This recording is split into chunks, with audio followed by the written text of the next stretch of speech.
You're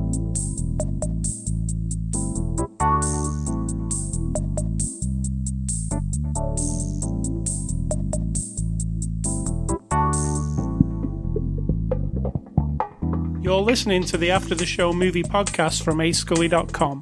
You can find this podcast on the iTunes Music Store, Google Play, YouTube, voice assistants, just say listen to After the Show movie podcast.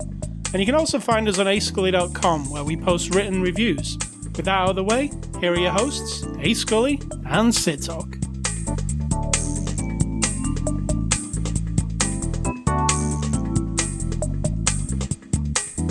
Hello, everybody. Hello, world. Hello, fans of Godzilla. Oh, you weren't talking to me in any of that, I don't think. I'm a fan of Godzilla. You're also part of the whole world, right? I am, true. That's true. I mean, not when I'm in traffic, because then traffic is traffic and I am me. And so therefore I'm not part of the world. I am separate and superior. True. Also, when I'm in the store and there's everyone else, I'm not part of humanity. I am me and they are them. Again, I am superior. True. I mean, these are just things everyone knows. Before the After the Show discussion, earlier we discussed this movie, which we're saving the best for this discussion. And what else? We watched a bit of the H3 podcast. Yeah. They were talking about, what were they talking about? About him wanting to lose weight, but then still eating bad food, and her saying things to him about it, and whether or not that made her look bad. Yeah. So, those were the things we were doing. And now we're going to, on Saturday, August the 31st, the last day of August. Goodbye, August, my old friend. Goodbye, August, my old friend. After the show, 597, we're a movie review podcast. We're going to review a movie. And we're going to review the movie this week, Godzilla, King of the Monsters. Go, go, Godzilla. It's a 2019 release. And it is rated PG-13. It's out on Blu-ray on the 27th of August, so you can pick this one up now. It's on 4K, Blu-ray, and DVD from our friends at Warner Brothers, who sent us a copy for review. Sid Talk, you'll give us your synopsis, and then I will give you the one off the back of the box. My synopsis of Godzilla movie. Are you serious? Yes. Godzilla is a big giant monster, and there's some people who want to kill it or not kill it, and then some other monsters that it has to fight. All right, and I'll give you the one off the back of the box. It's pretty short, actually, they're usually really long, aren't they, like an essay. This one says, when ancient god-sized monsters rise again, the Cryptozoological Agency, is that a real thing? faces Godzilla, Mothra, Rodan, and King Ghidorah as they all vie for supremacy. That's it. That's the box. That's what it says. All right, so this is the third in Warner Brothers, I think they call it the Monsterverse series of movies. The first one being Godzilla, second one being Kong Skull Island, and the third one being Godzilla, King of the Monsters. I think you need to be more clear, because wasn't Matthew Broderick's just called Godzilla? It was, but that's not part of this. I understand, but what I'm saying is, if you just say Godzilla, probably should say the year. Yes. So 2014 Godzilla movie versus the 1996 or whenever that one was. And we have reviewed all of these movies, if you want to go back and listen to after the shows where we reviewed them all. So we're here on our third one. I will speak for myself because I can't remember what you thought, but I kind of disliked the first one. Reason being, it was kind of dark and there wasn't much Godzilla. Dark as in theme-wise, or just looked dark? As in the way it looked. Okay. They tried to hide the CG behind a lot of darkness. And the second one, Kong Skull Island, I really enjoyed. It was a lot of fun for me. And it was the biggest Kong I'd ever seen. It makes the Peter Jackson's Kong look very small. So I really like that.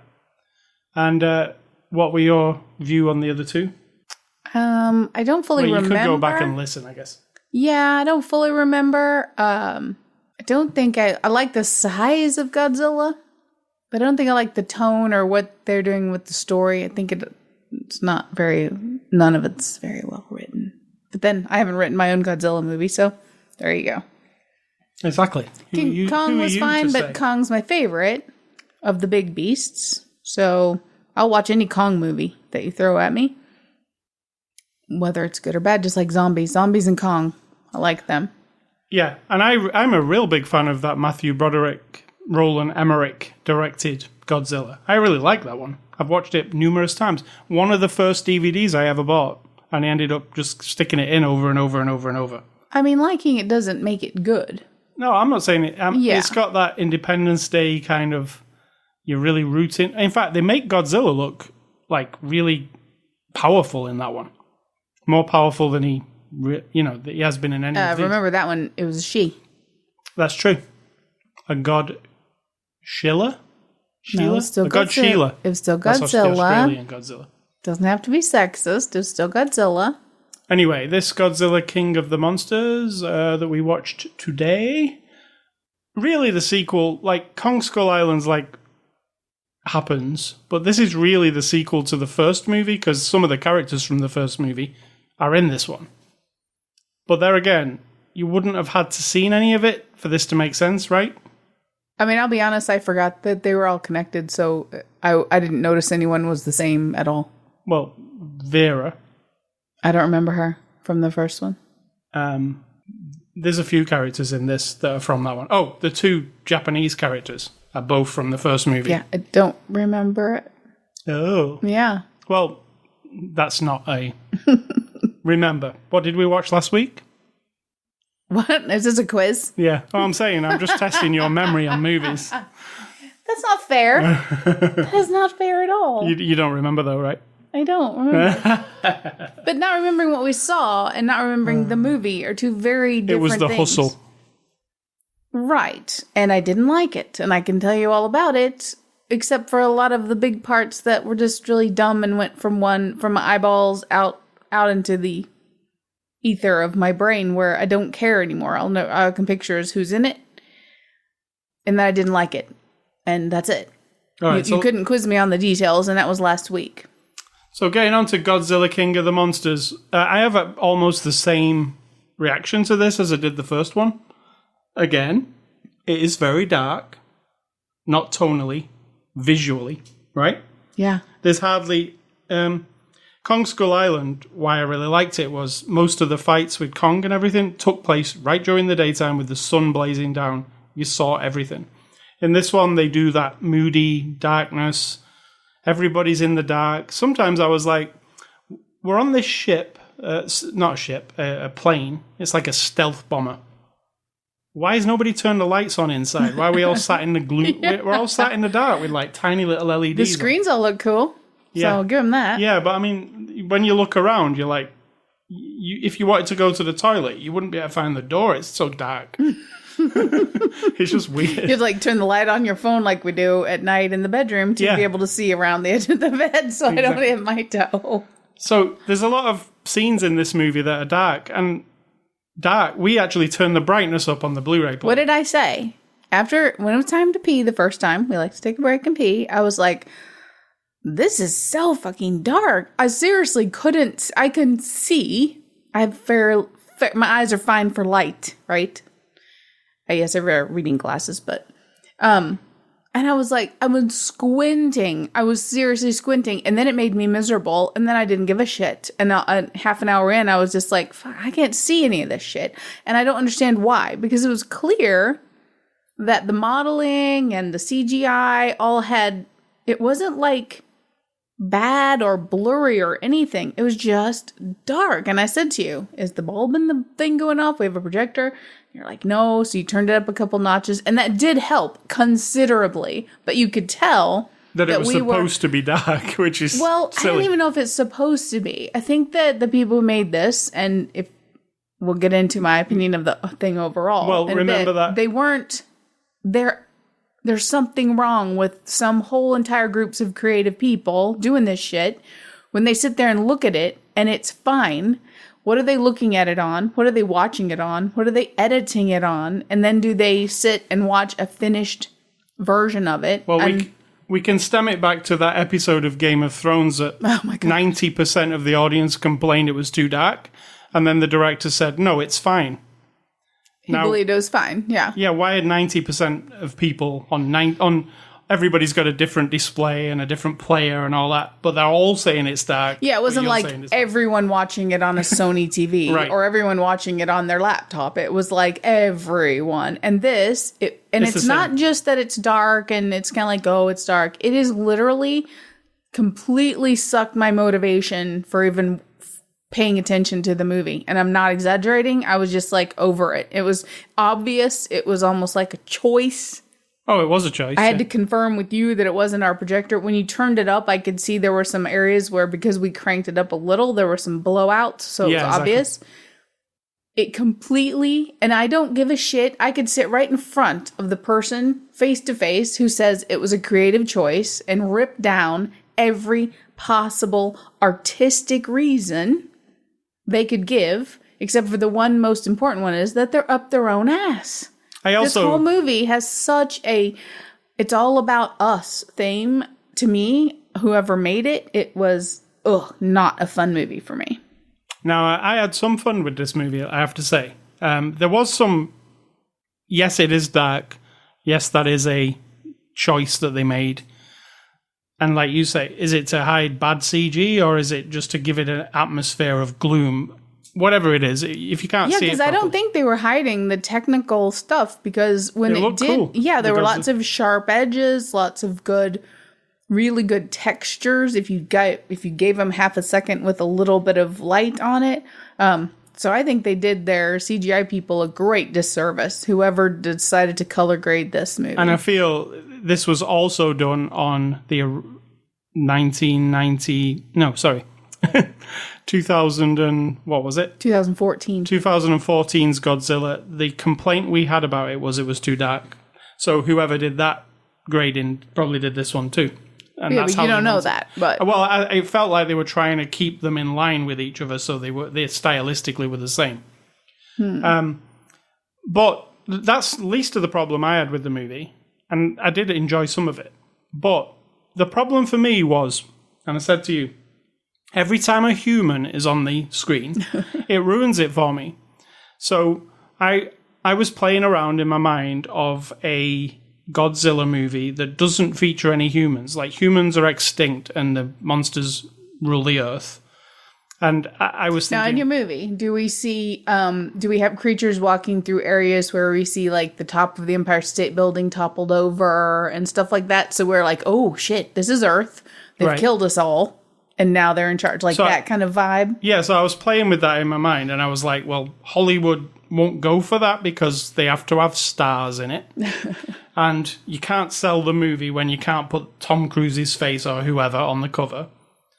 So, like, it'd be hard to just sell, it's Godzilla, and who's in it? Nobody. Just CG characters, like nobody.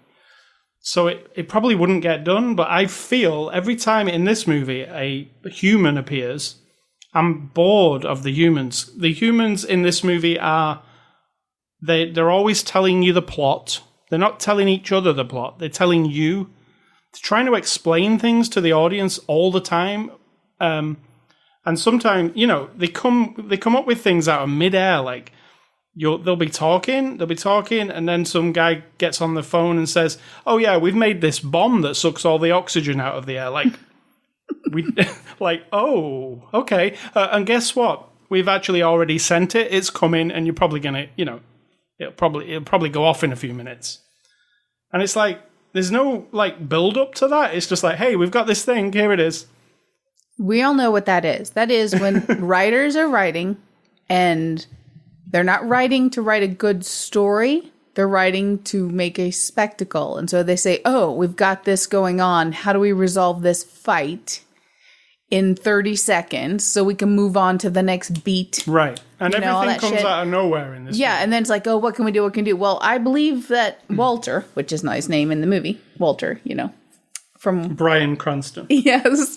I think that was in that other one. I'm pretty sure that was his weapon that he developed or something. Right, but in this movie, say you hadn't seen that one, it's literally a guy on the telephone going, hey, everybody, there's a thing coming, it sucks all the oxygen. Yeah, this will move us to the next scene, all I feel. Also, there's a scene where the character Ishiro gets in a submarine and goes inside Godzilla's lair, and it's like, where did this come from? First off, like now we're doing. Explain the lair. Explain that whole fucking thing. It's Come really on. hard to explain. It's very hard to explain. You're going along. You got Godzilla. You've got all the other titans, as they've called them, waking up around the earth. They're all going to fight each other. And then we go in a submarine because we have to go find Godzilla because we almost killed him with the oxygen thing. And I'm spoiling everything because I don't give a shit about this movie. And I'm never this negative in my mind about movies. But when I love the subject so much and I feel like the people who made it just didn't do it justice. You know, someone's going to love this movie. Someone out there, it's like their favorite movie. It was awesome. That's great. That's what it's for them. Yeah, I feel that if you're, like, there's a lot of Godzilla stuff in this movie. Stuff that if you're not, like, a Godzilla historian almost, you will miss, right, completely. Yeah, but I went and read about all of that stuff. But sitting there and looking for all looking for all the Easter eggs is a distraction from the movie you're supposed to be watching. The story you're telling me is not a delivery system for your sort of pretentious 21st century affection for this Godzilla thing that's been going on since way before you were ever born, right? That's not what this movie's for. No. It's not for fan people. It's for everyone. But so we're going down in the submarine to go revive Godzilla because we almost killed him. And what happens? Oh my God. They get swirled around almost like they're lost in space, but under the ground. They're in a vortex that sends them into this guy says one sentence early in the movie about hollow earth. Yeah, it's really right? weird. One sentence, and that everyone thinks he's crazy. And then I told you all it was real. We went in the vortex and it sent us in the hollow earth. And we're 600 miles away from where we were down in the tunnels under the ocean. How does he finish the sentence, though? That sentence you just said. What does he finish it with? I don't remember. It actually explains this movie completely. He says all that, what you just said, and then he says, anyway, it doesn't matter. Yeah. Yeah, I do. So they get in there. Not only are we talking about hollow earth where there's tunnels and shit that are filled up now with the ocean, all of a sudden their lights from their submersible machine appear right in front of their faces, appear statues. Yes. And then hieroglyphs. And then an entire city. It's not Atlantis or anything, although they could have tried to pull that off. But what we're saying is there used to be an entire civilization living in an air pocket in a hollow earth under the ocean. Exactly. And it's all here. Like, it's massive. It's a massive place. They see hieroglyphs where Godzilla's fighting what's her name? The three-headed one? Yeah, King... I can't say the name. Yeah, that one. Anyway, and they're like, oh, so it's been going on. And then some guy goes, this looks like Egypt. And the other guy, after looking at it for half a second, goes, nope, it's much older. Yeah. What the fuck are you talking about? Also, what I said to you was, in the whole history of the world here, we have never found this. Yeah. But we send one guy down in a submarine and he instantly finds it. Yeah. Like instantly, like they're like, oh, look at all these. We've never seen this in the history of the world. The technology we have to track these beasts and keep them all in check in their little holes in the earth, and to monitor their hearts and the bio sounds that they make from every part of their body, and be able to track them this way. We have all of that. So there's a lot of crappy science, and there's a lot of crappy... I feel like I'm getting very passionate about this, and I don't normally when I dislike something, but I felt offended almost. There's also a lot of crappy exposition coming out of characters, which I was like, oh. And there's a lot of scenes where it just takes place on that gloomy airship that they're on.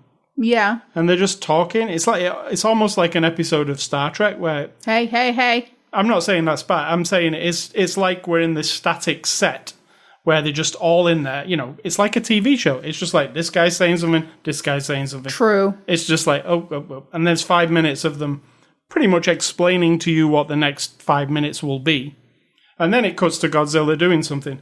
And the bits with Godzilla doing something are not big enough, apart from... I did like the last 20 minutes where... Also, you can barely see him. But in the last 20 minutes, it got brighter.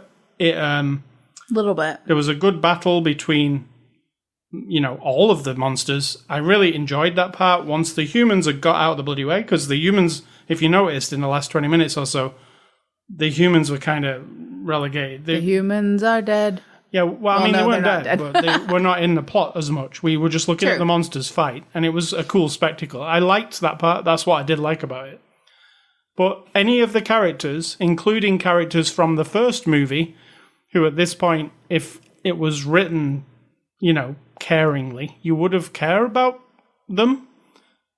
And, some of these characters go out, i.e. get killed, and you don't care. And it's a character who you're supposed to care about. It's supposed to be a character like Han Solo in Star Wars, where when it gets down to it and Han Solo, spoilers, gets killed. I hate to break it to you. Not everyone cares about him as much as you, but I did. But you get what I'm saying. It's a character that's been through he's in the trilogy, he's in this movies.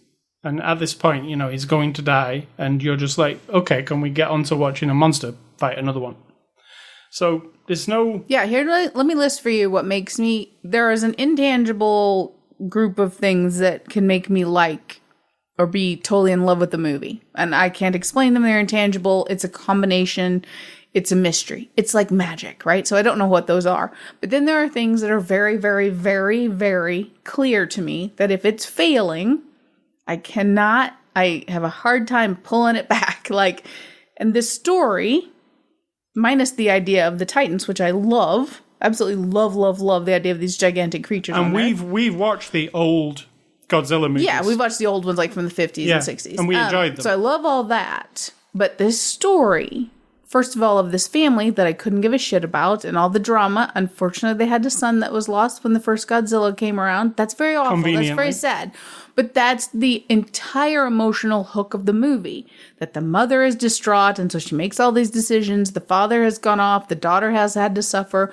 That's like the core of the movie, which isn't enough for a movie that's about creatures that are going to decimate the entire, not just human population, but most life on the planet, right? So their little story has to be something so gripping, and it was not. That little story has to be no story at all, in my opinion. Well, there has to be a reason that you're connected to the people, why they're doing the thing, why they're involved, why they're the person who invented the thing, or that they found the monster, whatever. You have to connect something. They can't just be random characters roaming around that you have no idea why they're even there. So I don't mind giving us a core.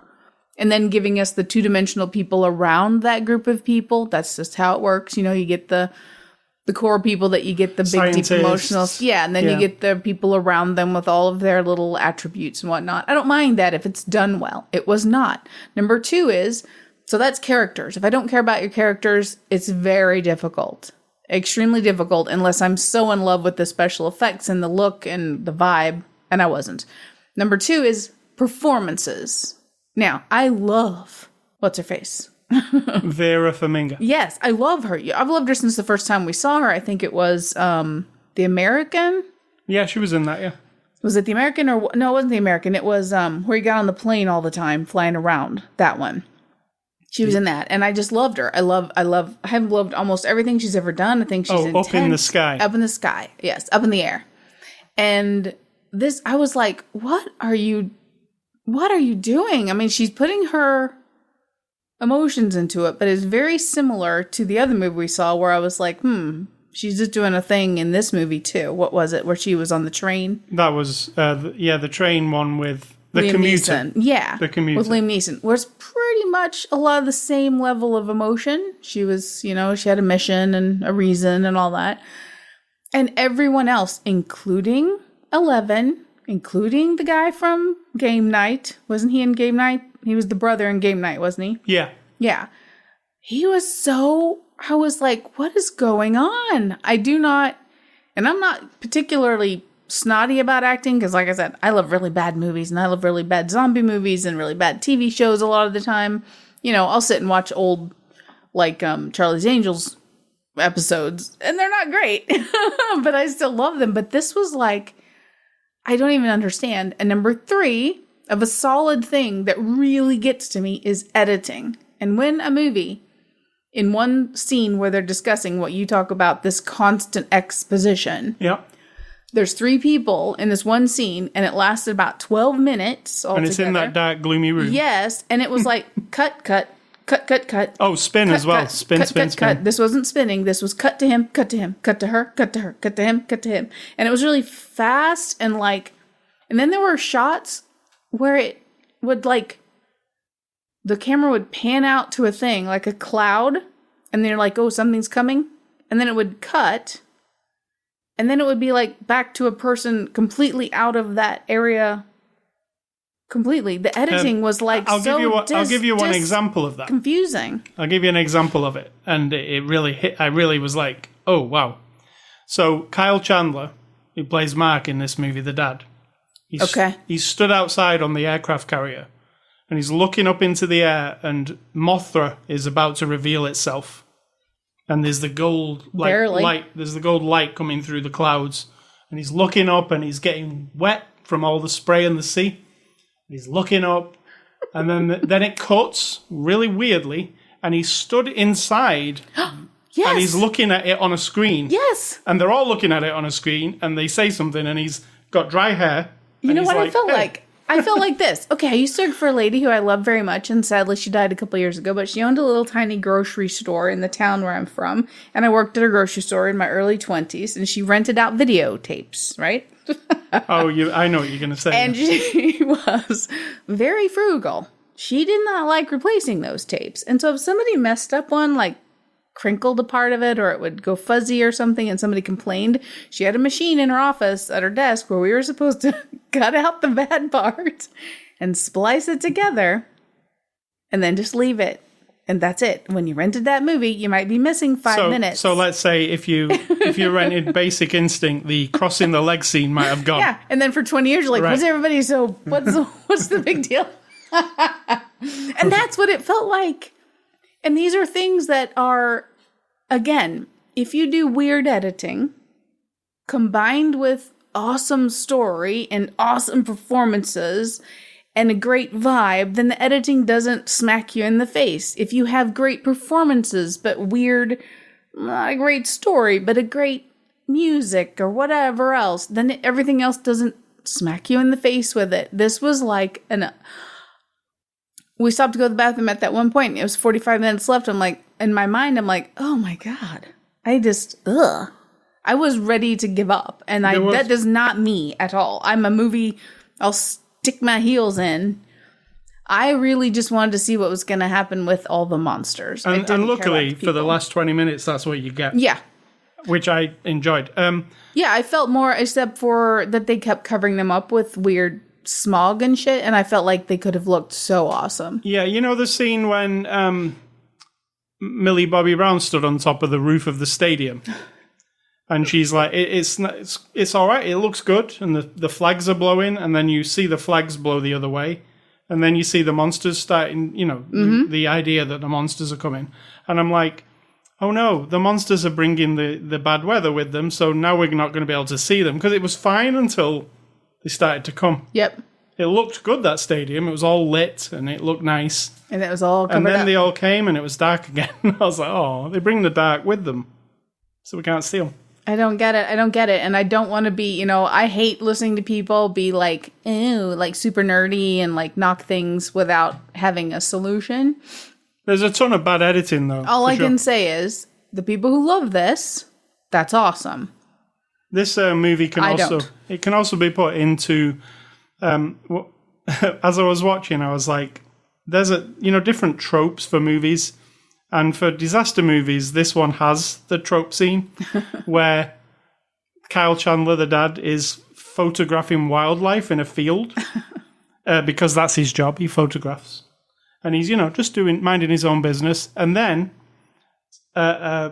space, like almost like a spaceship style, like what the Avengers fly around in, comes out of the sky and lands. It's like a vertical helicopter. Yeah, it lands exactly where he is, and they, then they have to say, "Come with us." And I was like, "Oh, how many times have we seen that?" Well, we just saw it in The Meg.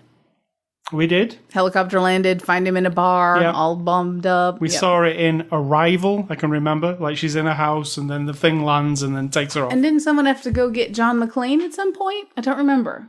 I mean, it's a thing, isn't it? And in this movie, it was like, oh, we know he's a photographer, but why does that even matter? Like, and again, we're not snobs because I'm fine with tropes. It depends on the trope and how you use it. So that's fine. It's part of the story. I mean, it frames the story for us or whatever. It helps us understand what's going on and we're familiar with it. And Armageddon's literally full of them going getting people and bringing them back. That's like the main thing. It's like the first hour and a half of the movie.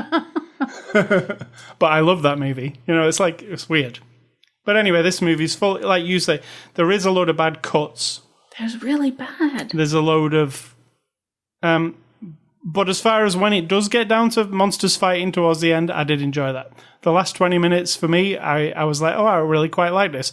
But then when the credits roll and they're trying to set up another sequel, I was almost like, really? Like, because there's another one of these. I would have liked the fighting better if I could see it all. And there were times when literally 2/3 of the screen are covered with dust. Not in our house. From like... this monster's crushing that monster's head into the street and knocking down a building. I get it. In real life, there would be lots of rubble and dust. This isn't real life. It's fiction. There is no giant monster. Therefore, we can take the leap and say, we're going to not put all the dust in because we want to see the monsters. And why do we like watching Transformers or Bumblebee? Because those robots... It's the middle of the day. They're running about. Oh, yeah. It looks like there's real robots running about. Yeah, and those movies are not great, but I love watching them because I know I'm going to see spectacle. Lots of... yeah, the whenever they do their little change thing up close. I love that. And there's never a question of, like, what am I looking at? It doesn't make it a great cinematic achievement. I'm not saying that. Transformers is not a great storytelling vehicle either. It's just that contained in itself, there's enough of that magic that overrides my logic. that I'm into. And light. Lots of light. But the funny thing is, like, those old Godzilla movies, I said to you, if you watch them now, they're super dated, obviously. There's a man in a rubber suit running around. That's what Godzilla is. But... and rest in peace, because he just passed. He's actually... he's in the credits for this movie, an actual photograph of him. But... those movies, I feel a threat of something coming, and then when it comes, it might not be the ideal payoff because you know it's a guy in a suit. But they did some cool things with miniatures and like smashing the cities up, and for what it was, I was always entertained by that. Where this, you were like, well, actually, I went and looked for a review of this movie in the middle of the movie. I said to you while we were going for a break. Oh, that's a really bad sign because you are never distracted. No, this was a technical thing. I was like, do people complain about this movie being dark, or are we just like complaining? No, so you're thinking I was. So I typed in like Godzilla, King of the Monsters, dark, and the first review I got was this guy who was reviewing it. I can't remember where now, but he was saying, for years and years, he spoke to different like CGI people, and they've told him sometimes we use dark scenes to kind of mask the CGI, so it might not be great, but it'll look better if it's in the dark. And he said, but it's 2019, can't we do it properly now? Yes. You know? Yeah, like, because the actual look would have been fantastic. Well, I think the design of the creatures is amazing. The 3-headed one is fantastic. There's a part where one of the heads comes off and grows back. I like the electric, they do some of the stuff, not the Mecha Godzilla, but the electric Godzilla from one of the movies. The one that's on fire while it's flying. Mm-hmm. There's like 17 monsters in this movie. But we only get to see, you know what? Here's a thing. The most interesting monsters Here's we get another to see. Thing. There's 17 monsters on the Earth. They're massive, like Godzilla. They're all wandering around. They're all causing chaos. And we get to see the most interesting ones that look awesome just on this little monitor in the corner of the screen. Yeah. It's a monitor on the desk, and it's a news broadcast to let us know, trope, that the rest of the world is involved in this. And I looked at that monitor. I was like, look at that. It's a giant spider. And look at, what the hell is that? It looks like a camel, like a massive camel. No, it was like a mammoth with big mammoth tusks, but it was walking almost like a giant gorilla. They were all awesome. It looked amazing. And I were like, why are those not in this movie? More, until the end. Until the end. Bow. They're in it for 15 seconds at the end, when they're all looking at Godzilla. So, yeah, there's that too, which I was like, oh, is that being saved for the next movie, all those cool ones? Because, oh, that'll be great, because we'll be able to not see those ones in the next movie, because it'll be too dark. Right. Anyway, let's stop going on about how too dark it was. But we'll go on about the cast. Darkness isn't even the biggest issue. No, it's not. It's the editing and the script. And the people and the story. Yeah. But there is some, like I say, there's at least 8 to 10% of fun to be had in the whole thing. 8 to 10? That's awful high. For me, there is. It's like the last 20 minutes I was actually like on board with it then. When I can let my mind wander and be like, if these kinds of creatures did exist on the planet, and just like the overwhelming, like, oh, all the possibilities of what kind of, what the world would be like, if that lasted for me about a minute and a half, that would have been my 8 to 10%. So, not that I want humankind to be destroyed by big monsters, but it took me to a place where I could imagine it, thinking I was putting together a better story in my mind. So Kyle Chandler plays Mark Russell. He's the dad.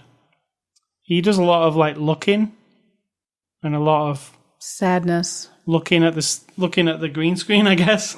Like looking up and stuff and reacting. There's a lot of that. And he's fine. He's good. He's good at stuff, so yeah, he's good, but not particularly in this. Vera Farmiga, who I really like in the Conjuring franchise. She's really good in that. She is. She, I really buy her as that lady. Again, here, she's relegated to, well, we've said all the spoilers. She's a bad guy, right? Mm-hmm. I mean, and she is just really like one note. There's not really much to her. She's trying to be a mother. She's trying to be a bad guy. That's it, right? 2 note, I guess. Yeah. And the way it was told and done wasn't dynamic enough for me to even go, oh. But she's a good actress, so what the hell? It's just the script that was... And the way, I think that if you have a weak person in charge, as far as like a weak person who doesn't stand up to, say, someone like Vera Farmiga and say, can we do that a little bit different? I feel like the director in this was a little bit starstruck. And so while she was doing the thing well enough, it still didn't. Yeah. I didn't care about her, and then when everything twisted around, I was like, oh, I'm completely indifferent. And Millie Bobby Brown, who you'll know from Stranger Things, and it was a problem for me, I told you, but it was my problem. Yeah. My problem is we just watched Stranger Things, like, on July the 4th, actually. So I have a whole lot of 11 in my, I see her as 11, and there's a whole lot of that going on. And I kept seeing it here too, like, because she's not acting much different from 11, right? No, unfortunately. And it's But she's new to the game, so we'll give her... It's the first movie she's been in. I won't fault her for what she had to work with, I'll be honest. I won't either, but it's such a similar thing, like she's in peril, she hasn't got superpowers in this one, but there was a couple of moments where I was thinking... You can just lift your hand up and everything will be... And your nose will bleed, but it'll be okay. Yeah, you'll be all right. But, yeah. But I'm giving her... She was okay, but... She was not, close to being one of the bad things in this movie. No. Just neutral. Now, Bradley Whitford, who plays Dr. Rick Stanton, whoever wrote his character, it's not Bradley Whitford's fault. But his character is... This movie's got quite a serious, dark tone to it, as we've said. And his character, it's not the usual Hollywood, like we watched Pacific Rim, and that guy that Charlie Day plays is literally a guy who does one-liners the entire movie. It's really awful. And he just annoys you, like... Well, Bradley I like Pacific Rim. I didn't like that guy. Bradley Whitford's like a version of that, but he's not quite... It's not like everything he says is funny. But he says stuff that's like, you're like, for instance, this is in the trailer. A guy says, Godzilla's appearing, and the Ken Watanabe guy says, God. And this guy, Bradley Whitford, goes, Zilla. Like... Yeah. Like, the guy's saying God, like, as in, oh, shit, like, something's coming. And he's making a joke. Like, it's right in front of them. It could trash them any second. It's just a lot of that with that character, Bradley Whitford's character. And he's doing it all the time. He's expositioning and saying stupid shit. So he was really annoying to me. He was almost like Jeff Goldblum's dad in Independence Day. I hate that character. Oh, I don't mind. It's just irritating. I love him because of Taxi. So right, you do like give him a pass. But you get what I mean? Like, he's irritating, like, talking. Yeah, like the world's about to end and you are cracking jokes. Being silly, yeah. Being silly, basically. We have to establish here before this part of the discussion that many people have pointed out to me in my life that I don't have a sense of humor. So the jokey part of the world ending doesn't always play well with me, but that's why. I don't have a funny bone. and not to be... This movie doesn't go for that at all, hardly. But this one character does. Yeah. It's weird. Again, someone in a room or on a conference call or whatever the hell they do these days decided we need some lightheartedness. For the formula, we got to have this beat and we need this joke and we need this one line and it feels like that and it fails. Ken Watanabe plays a Shiro. He's very serious. He was in the first... Yeah, very, very serious. I like him, though. He's one of the better things in the movie. He just isn't given a good... part. A good... Anything, really. He's just the guy who, like... Yeah, unplug him from this and plug him into something else. Yeah, in this movie, he's the guy who, like... He says something very serious, and the room kind of goes, oh, he's being serious. Like, oh, shit, we're in trouble. And then alongside him is Dr. Ling, played by Ji Zhang, who... They actually played together in Memoirs of a Geisha. Do you remember that movie? Ken and her. She was the geisha, and he was the guy, remember? That was an awesome movie, by the way. You should watch that one. And finally, there is another bad guy. Like Vera Farmiga, we said is the bad guy, but there's also another bad guy. Charles Dance. Lannister. Yeah. Daddy Lannister. And another thing that kept bugging me was the performance he was doing was literally the one he does in... It is. It was the same, wasn't it? It's the same. There was a scene where he had like a parka on, like, because it was cold and it was black. And when you saw him like a shoulder shot, it looked kind of like medieval garb that was on him. And I was like, oh, it's Lannister. It's literally Lannister walked into this scene because he wasn't really doing anything different to that. So this might explain something to you, at least.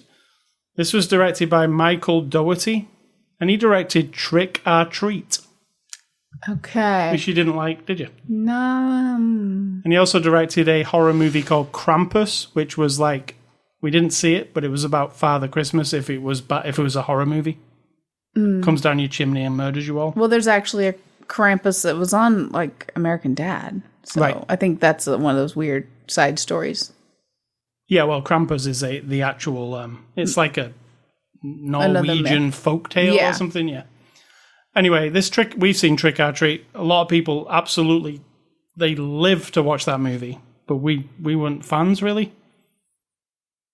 This guy, when we hear him talk on the extras, it seemed like he's just a real fan of Godzilla. It's quite clear that he is, of the old Godzilla films, and everything Godzilla is. And I just read an interview with him where he said it was like a dream come true to be picked to make a Godzilla movie. So he wanted to like make sure like he had all the different things that all the Godzilla fans could pick up on. And they are in there, but you have to be a fan to notice them. You noticed one. Mm-hmm. I did. A good one, actually, because that movie is weird. It is, because that's why it stood out when we watched... Mothra. Godzilla versus Mothra. Yeah, from a long time ago. Yeah. 60s, I think it was. Yeah. Now, that movie's bizarre. There was a little miniature set of twins. Fairies. Yeah, I don't know if they were fairies. I think they were fairies. I'm not sure. It was never really explained, I don't think. I don't know. But they were part of whatever it is that keeps the Mothra creatures here to help protect humanity. Which, unless you saw that movie and read all the subtitles and remembered it, you wouldn't know, because they don't address it at all in this movie, that Mothra is actually here to protect us and understands what is happening and how to save us from these other creatures. Essentially, Mothra is a good guy. Yeah, there's absolutely no explanation for that. So the super nerdy people who are making this movie, who want to pretend to be super nerds about Godzilla, they know it. So it kind of folds into what they think everyone knows. Anyway, we're watching it. So at one point, we're watching one lady scientist at one location, and she's talking. And then we shoot over to a completely different location on the planet where the Mothra is about to open up her wings for the first time. And it was the same lady, but as a different character standing there. And I was like, oh. And before that, this lady had showed us a picture of her grandmother, and the grandmother had like a twin sister.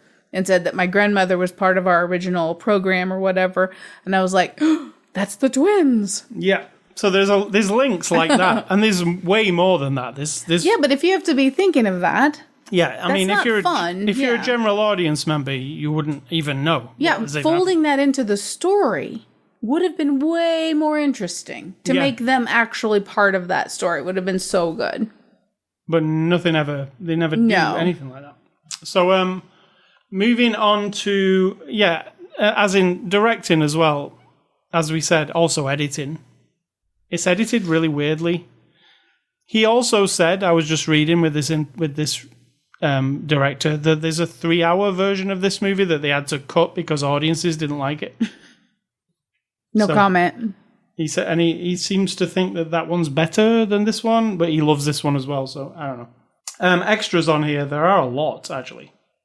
There is Welcome to the Monsterverse, Godzilla 2.0, Mothra, Queen of the Monsters, deleted scenes, which are a bunch of those ones that would have gone back in here, and commentary with the director and some of the actors.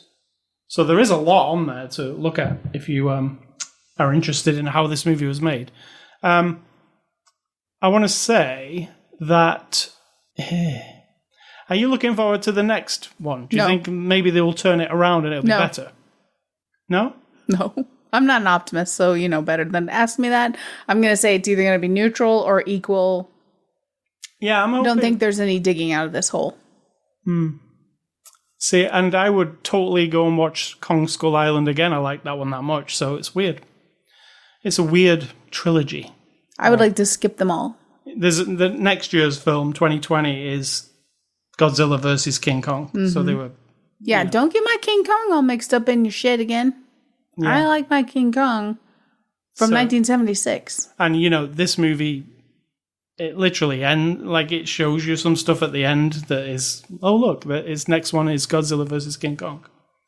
So thank you to Warner Brothers for sending us a copy for review. We can't... please keep sending us movies. We can't help it if we don't like them. Well, yeah. You like some, you don't like the others. I mean... And if we're the only people to have any negative things to say about this movie, I would be surprised. I mean, there's going, like you say, there'll be people who love it because it's just, loads of crash bang wallop monsters fight with not much... Crash bang wallop. Nice. Yeah, not much plot, really.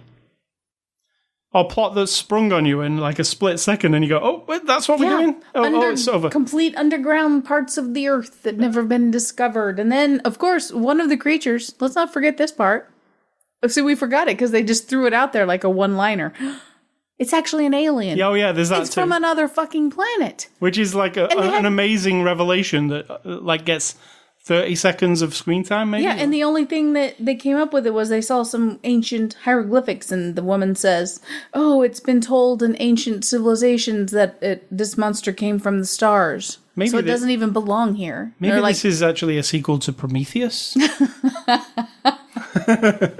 Maybe it's a M. Night Shyamalan movie, and we're just really out of the loop on it. Oh, this is actually the sequel to The Sixth Sense? Yeah. Maybe. Oh, my God. Yeah. So, I think it is. It's the Sixth Sense sequel. We just didn't know it. So, thank you to Warner Brothers. And hopefully, you might love this movie. We don't. Yeah.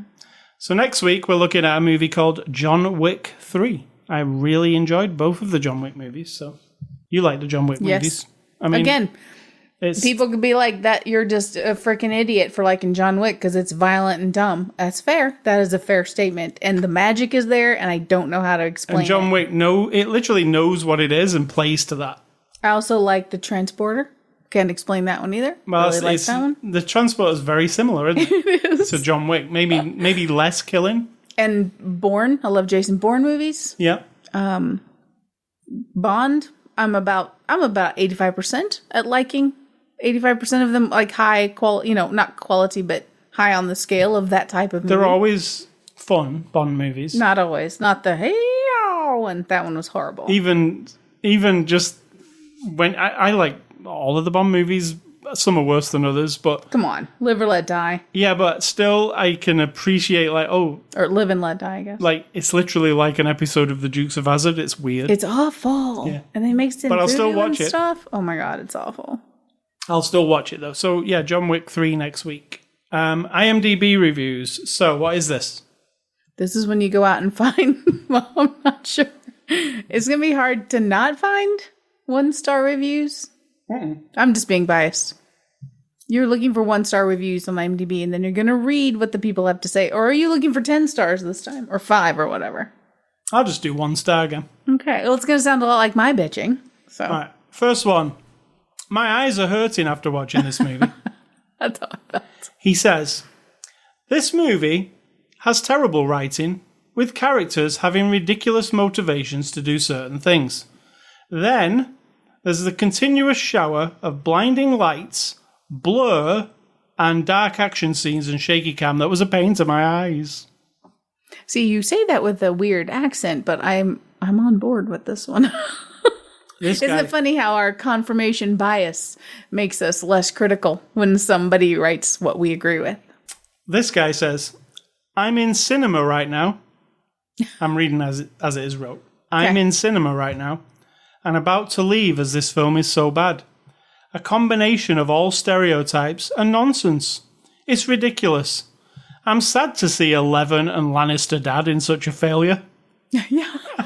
Again. I have to agree. I love Eleven and Lannister Dad. That's awesome. Okay, next one. When the CGI monsters display the best acting performance and not the human actors and actresses, you know you got problems. I have a tip for you, this guy says. Press forward to the last 20 minutes, watch the monsters fight, and after that, turn off your laptop. Turn off your laptop. So apparently he's watching it on his laptop. That must be his movie watching device of choice. Oh, I'm just now looking at the cover. The cover is so much better. The cover's kind of bright as well, isn't it? It's very bright. I like it. Yeah, I like the cover too. And the cover does have that airplane that they're in like 90% of the movie. Also, in the background there. You see that? I don't need those, though. That's kind of weird. I think those should be... That's the only criticism I have, but I like the color and like the clearness of the characters. And look at the cover. There are no humans on the cover. Well, they're flying those airplanes. But there's no like Millie Bobby Brown picture. True. Which is how you sell your movie generally, isn't it? This last one says, loud, pretentious, and self-consuming. This movie is so bad, I actually managed to destroy all the fond memories of the originals I had when I saw as a child. I walked out of the movie for my first time in 60 plus years of going to the theatre. Oh, bummer. I'm not disagreeing with you on this one. I'm on board with the 1 stars this week. That's not going to happen very often, but I totally... My favourite was Lannister Dad was not very good. Lannister Dad. And 11. 11 and Lannister Dad. All right, so movie recommendations. At the end of our movie reviews, we always recommend you something to watch. And in this case, I'm recommending 3, actually. I'm going to recommend you Kong Skull Island. It's my favourite in this series, for sure. I'm going to recommend you Godzilla from the 90s, the Matthew Broderick one, because I think that's really fun. I've watched it again, over and over. And my third one is a movie from last year, from Warner Brothers, incidentally, that we really liked. And it is also a dumb, stupid action movie. But there was something about it that was charming, and we liked it. And it's called The Meg. Yeah. So, you know. I mean, I have to admit, when I like a thing that other people are going to roll their eyes at, I'm not deluded. I understand. I mean, The Meg's, it's kind of like this. It's a giant shark attacking people. And it's dumb. And it's really another thing where you say, after all these years, we didn't know there was a thing down at the bottom of the ocean. Yeah, it's the same, isn't it? But something about it was more... I mean, it's really dopey, but really... Also, it could be your mood, right? You could be in a different mood on a particular day. I don't know. I just enjoyed the Meg, and you know, as it's playing out in front of your eyes, you're like, this is just stupid.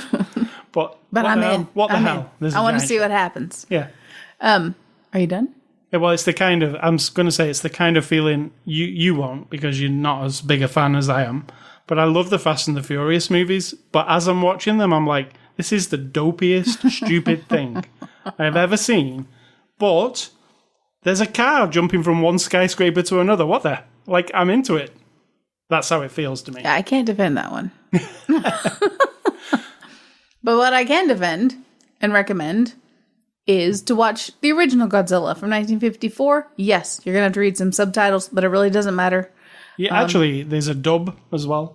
There is, true. You could watch the dub version, but I like subtitles because I like to hear the original language, personally.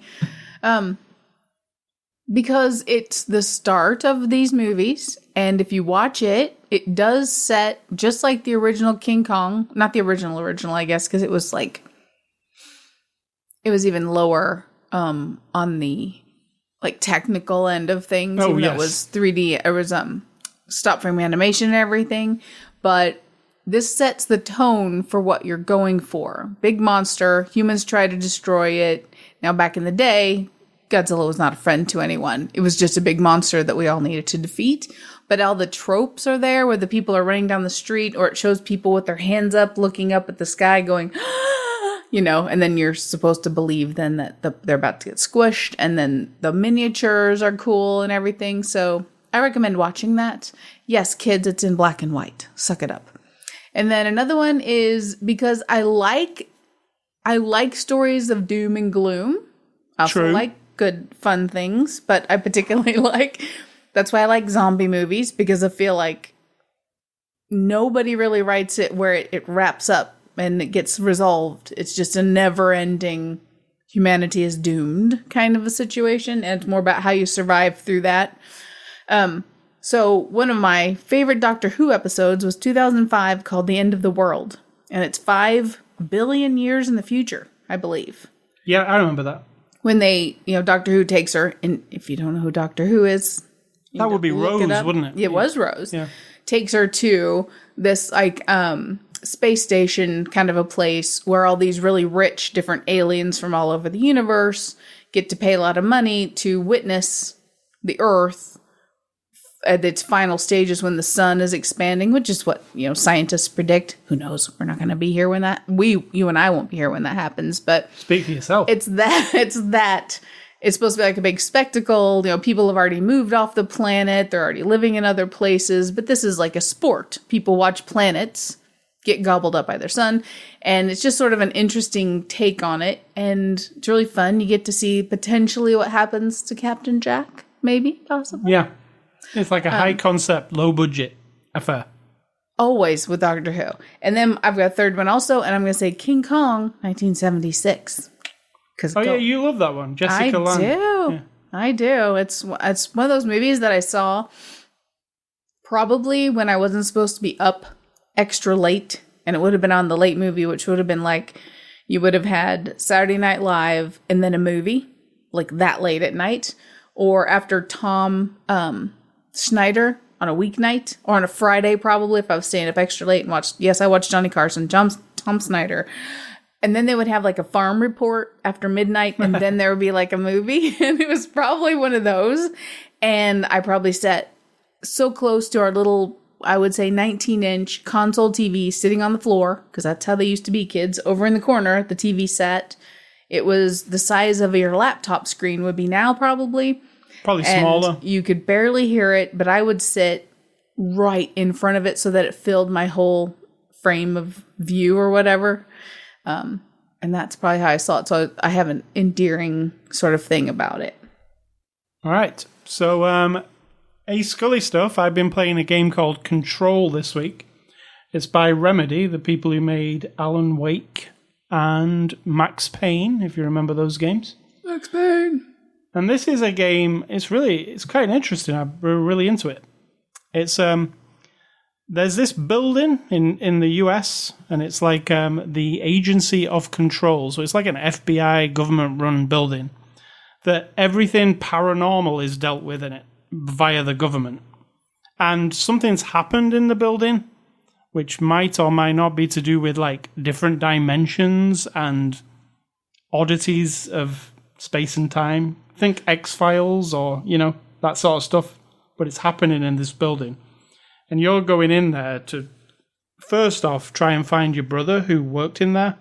And second off, try and figure out what the hell is bloody going on. Like, it's weird inside there. And things have slipped through from other places. I don't want to spoil what is going on, because the story unfolds as you're going through, similar to Max Payne. You find like, different documents lying around, you read them, you start piecing together what's happening here. But the gameplay primarily is like, because you're in this building, and there's these things called objects of power that you can go and touch.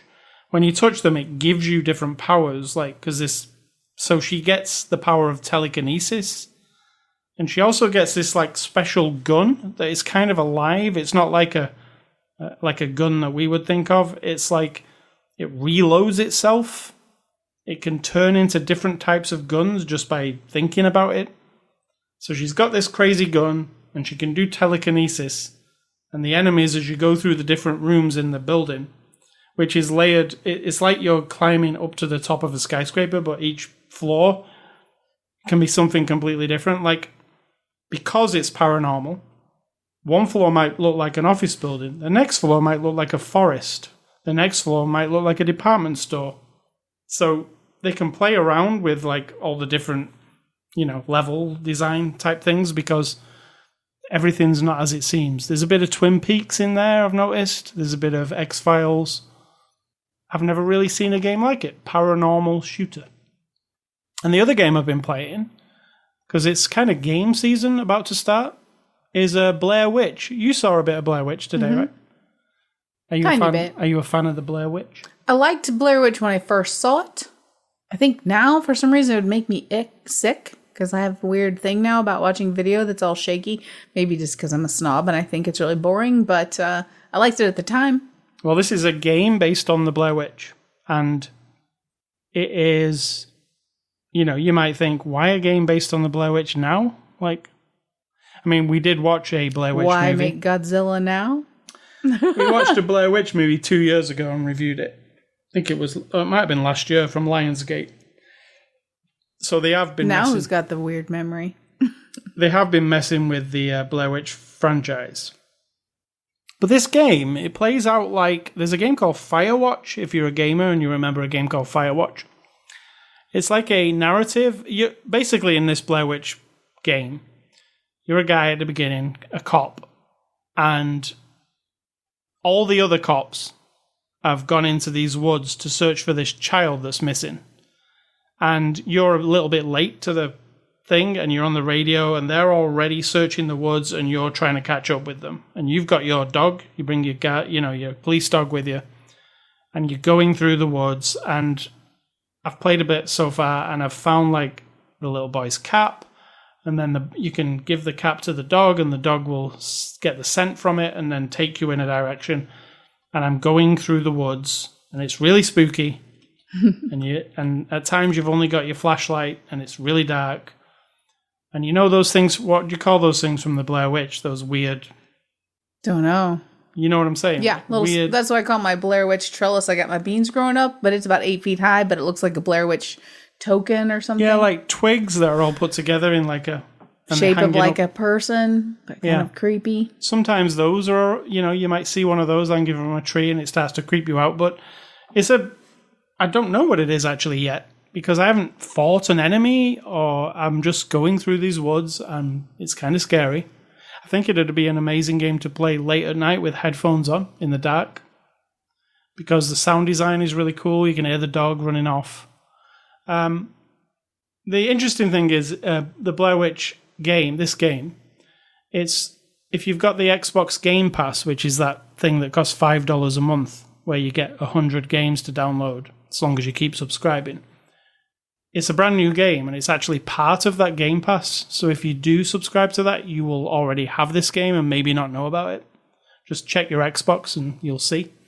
But anyway, it's called Blair Witch, and while it seems a little bit out of time, like, do people really care about the Blair Witch thing now? It seems cool as a horror game overall. Even if you just knock the Blair Witch part out of it, it is a creepy horror game, like Resident Evil type thing. So that's what I've been playing this week. What's for dinner? What's for dinner? We're telling you this because we're vegetarian. And in this world, for some reason, people have a problem with that.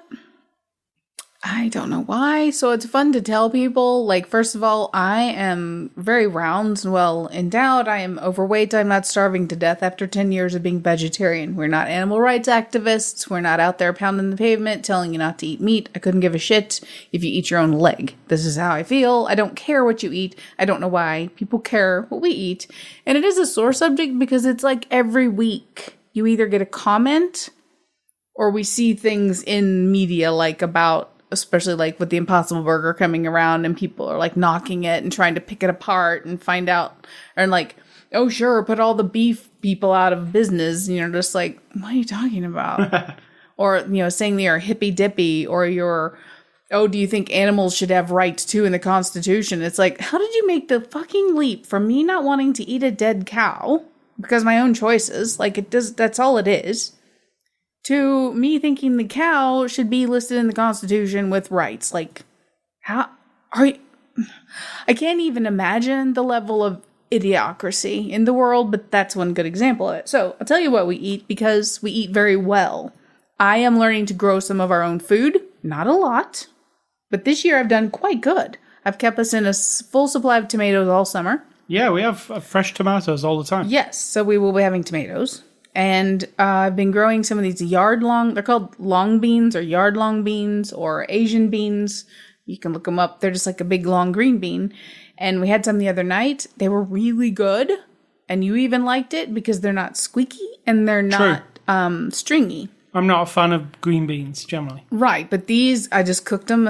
They're sitting in there waiting for us. So I took a big handful of them off today, off of my Blair Witch trellis. I had to climb up on the thing because I made it too tall. To be honest, I can't actually reach to pick the beans, so I had to kind of pull down the thing a little bit. But so we're having beans that I grew and some tomatoes. I already ate some homemade salsa earlier, but we will be having plant-based. Be ready to be offended, everyone, because it's plant-based deli meat, deli slices, we'll say, on sandwiches. And the beans, and then some chips that I bought. I don't know what else. Some other vegetables. Some corn, maybe. Delicious. It really is. And we're fine, everyone. We're not starving, lacking any nutrients. We don't have any health problems. We're not vegan, because vegan is way more difficult, and it's more of a actual thing about animals. And ours is not. It's just been a thing we started 10 years ago and never really cared about turning back. We watch a lot of cooking shows, and even when they're cooking things like steak, you'll be like, ugh, yeah, that looks awful. And you loved steak. So the only thing you would really want is to try an Impossible Burger. So one day when our Burger King opens up, we live in a town that got hit by a tornado this spring, and their Burger King got hit by the tornado, so it's temporarily closed. Yeah, just as I've been following the Impossible Burger for like years. Since you heard about it, yes. And just as it goes nationwide and anybody can have one. Damn that tornado. Damn that tornado. Yeah, we go, I say to you, the Impossible Burger is available in all Burger Kings. And you go, oh, great, we'll go and get it. And then we look and we haven't got one. Which is weird. Not that our suffering is equal to the amount of suffering caused by the tornado, but yeah. All right, so what is your advice before we leave? Oh, you've already said it. Kind of. It's just a little more blunt, if the idea of someone not eating meat, i.e. dead animals or dead fish, because that's what it is, if that bothers you, maybe you need some more information about why. It could be a health reason. It could be that they have a different ethical thing in their own mind and their own view of the world and how it works. And if you understand that, maybe you can then be like, okay, cool, that's you, not me, we're good. Or maybe you can just fuck off. Because Why do you want to tell me what to eat? Yeah. I do not understand. I'm not eating human flesh. I'm not eating I don't even understand how anyone could care what you're eating. It's the weirdest thing to hold over someone or to tease them about. I mean, it's like making fun of what kind of socks I'm wearing. I'm sure somebody would, but it makes no sense. So get over yourself. Yeah. All right. So you can catch this podcast at ascully.com. If you listen to the beginning of the show, just rewind back if you need to. I'll tell you everywhere you can get this podcast. You can also catch us on Twitter and Facebook. I've been posting some photos on Instagram if you're into Lego. You have, impressively. If you're into Lego and the Speed Champion series specifically, it's very niche, I know. I've been posting a picture every day of one of those cars. If you like plants and gardening, you can look at mine. Also very niche. Well, probably not as niche as Lego. It's really not. If I put garden, hashtag garden, it'd be like 7,552,000,000 other people have used that same tag. So, yeah, it's not niche, but I only get about 3 hits or 3 likes per picture. So it's not like, I don't care. I just think it's fun to get really nice pictures. And then I go back on my own feed and see like the progression of the things I'm growing. I kind of use it for that. Nice. You can email feedback to me at ascully@ascully.com. Don't email Sid Talk. And finally, stay classy, Godzilla. Godzilla is still classy in this movie. The actual Godzilla. Go Godzilla. You know the scene of him with them all bowing down? Yes. I like that scene. I did like that. That was my big moment of the movie. We did. See, Sid Talk did like something about this movie. I said my 8% was kind of wrapped up in some very small things. I'm going to say think for yourself or someone will do it for you.